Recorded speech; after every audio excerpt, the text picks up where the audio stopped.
Hello and welcome to Inside Grand Prix. Today, everything on the race in Belgium, including half Belgian, half Dutch, Max Verstappen. Plus Force India, the season's surprise team. But first, Belgium, the small country with a big role.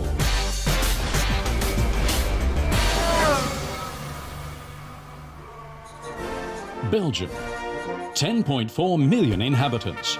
At the very top, King Philippe. People there speak French, Dutch and German. Belgium is very welcoming to visitors and so sweet. Not like that. Yes, exactly, sweet like that. More than 170 tons of such delights are produced every year. That's the weight of a Boeing 747. Wow! The best known, Belgian chocolates. Annual exports of them, 50 tons. Chocolate and national capital, Brussels. The European Parliament is also based here. It was built in enough of that. Let's get back to tastier things. Available everywhere, the best, however, only in Belgium. Frites in Brussels are very unique because they deep fry them twice, which makes them extra crispy. You often see people eating them on the street, but it is also very popular to come to a cafe and enjoy them with a beer. Beer? In this field, Belgium is European export champion. It's just got to go. As has the Manken Piers, the urinating boy in Brussels, a landmark and one of the city's attractions. It's never been exported, but regularly stolen.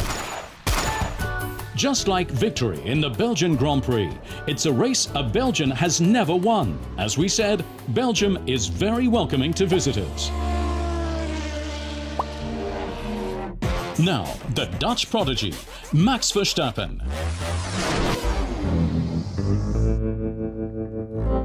He's the youngest driver ever to take part in a Formula One race.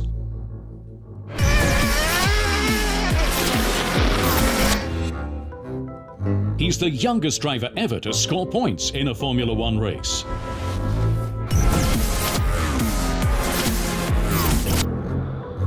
He's the youngest driver ever to win a Grand Prix. Max Verstappen is incredibly talented and incredibly good, but he now still has a tiny bit of his ultimate development process to finish off. His prospects for doing that are extremely good. Red Bull gives you everything you need to develop, and given his talent and his age, I'm sure that there's still a lot to come from him. Und ich bin mir sicher, bei dem Talent und natürlich auch bei dem Alter, da kommt noch viel. Learning and developing, that actually takes time. Unless, that is, you have a good, experienced mentor passing on his knowledge to you. In the case of half Dutch, half Belgian Max, that's his father, Jos Verstappen, a Formula One driver from 1994 to 2003 with a total of 7 teams. In 107 races, he picked up 2 third places. Jos is not just mentor and manager, but Max's great role model as well.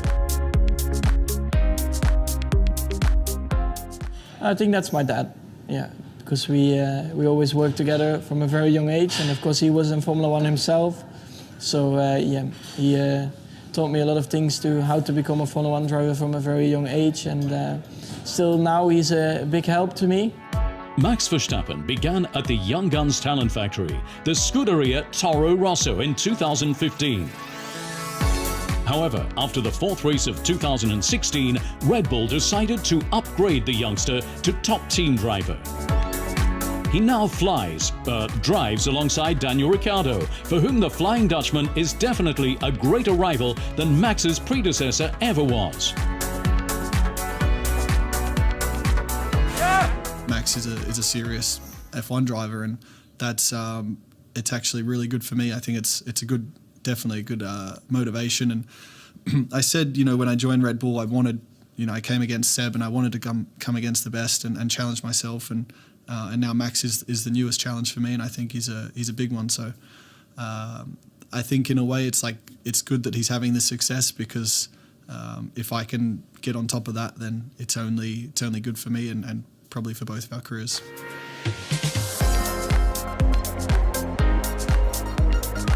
Also good for Max's career would be victory at Spa. That would be the next record cracked. He'd be the first Belgian ever to win his home Grand Prix.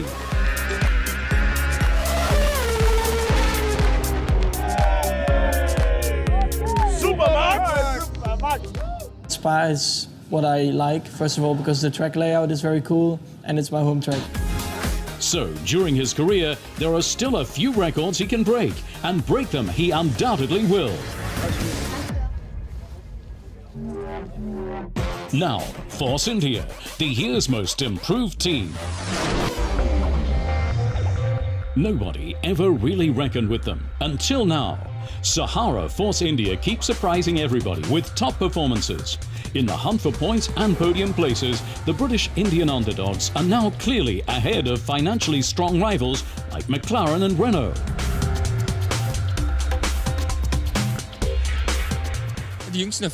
Force India's most recent successes come from hard work and development. We've improved our car enormously. At the start of the season, we weren't up to expectations and the car was not really competitive. Then in Barcelona we got a big update, and since then we've been much stronger in terms of our own performance and are much better equipped, and that's now becoming apparent in the last couple of results in races. Compared to other midfield teams, Force India's great strength lies in their downforce. The required power is provided by the Mercedes engine at the back of the car. Utilizing this potent combination, Sergio Perez in particular is merrily mixing it with the front-runners, and in the internal team duel with Hülkenberg is well ahead. Despite that, the German sportingly shows no trace of jealousy. Sergio's a good guy too. Naturally, as my teammate, he's making things a bit uncomfortable for me at the moment, giving me one or two problems. But overall, genuinely a great guy. I think that as a duo, we work well in harmony and mutually spur each other on. A Le Mans winner with Porsche in 2015 and talked of by experts as a great talent, yet in F1 racing repeatedly the victim of strategic mistakes. At Silverstone and Monaco, poorly timed pit stops denied him a better finish. Nevertheless, the Hulk's not going green with rage. I'm living my dream, doing what I love doing most and am best at, driving fast. And I'm getting paid for it. So I don't think I can complain, and I'm very happy with things. No wonder. After all, things are on the up. The season's stated objective, to beat Williams. In the battle for fourth place, Vijay Mallya's team is breathing down the neck of their long-established rival. If they succeed, then based on the current system, there's an extra $10 million coming their way. Quite some incentive.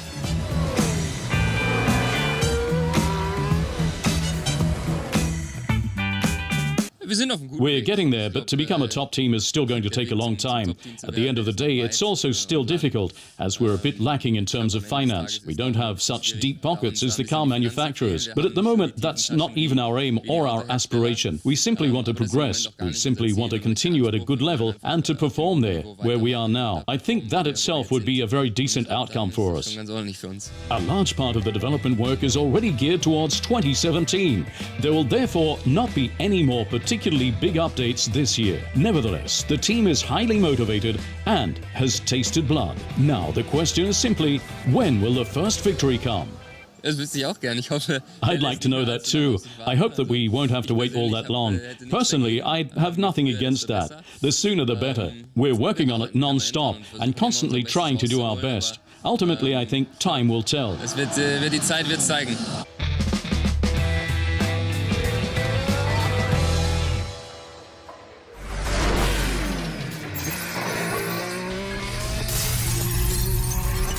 Back from the summer break, inside Grand Prix, exclusively among the Formula One fans. We went out and about in search of the best engine sound. Here's the Inside Grand Prix Top 10. Be loud, please. Loud. 1, 2, 3.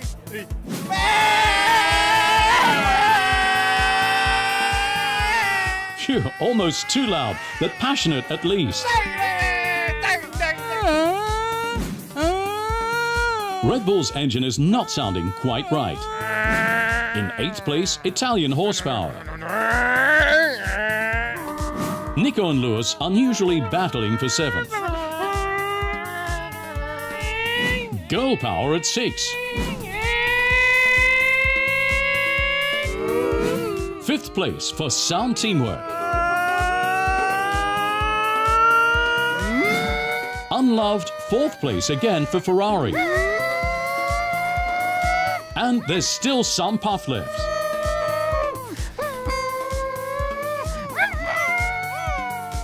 Full of fun, up onto the podium. Making a noise in 2nd place, it's these 2 bulls. Our number 1, Kimmy's personal fan with the best performance. Enough to scare even the Iceman. And with the most stamina.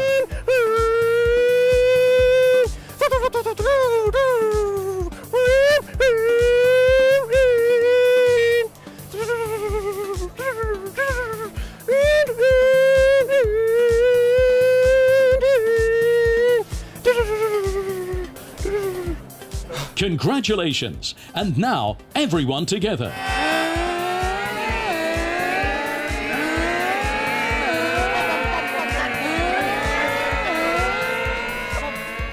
Be they short, tall, young or old, Formula One thrills its fans and is fantastic fun. Here's to many more great fun moments with the F1 circus. A super summer. Cheers to that, lads.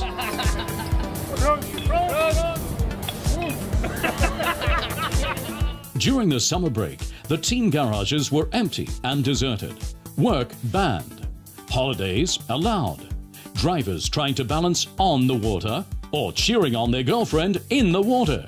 Bottas at the Olympic Games in Rio. And Hamilton? It's not just Rosberg after him. Verstappen frolics playfully in the pool, and Hulkenberg tries out being a musician. The tall and short of it, Massa at a charity match with Dirk Nowitzki. The batteries are recharged. Now it's time to start again. A quick pit stop, after which it's on to the next lap of Inside Grand Prix. Then 3 pros take us around the legendary Spa-Francorchamps. Don't go away.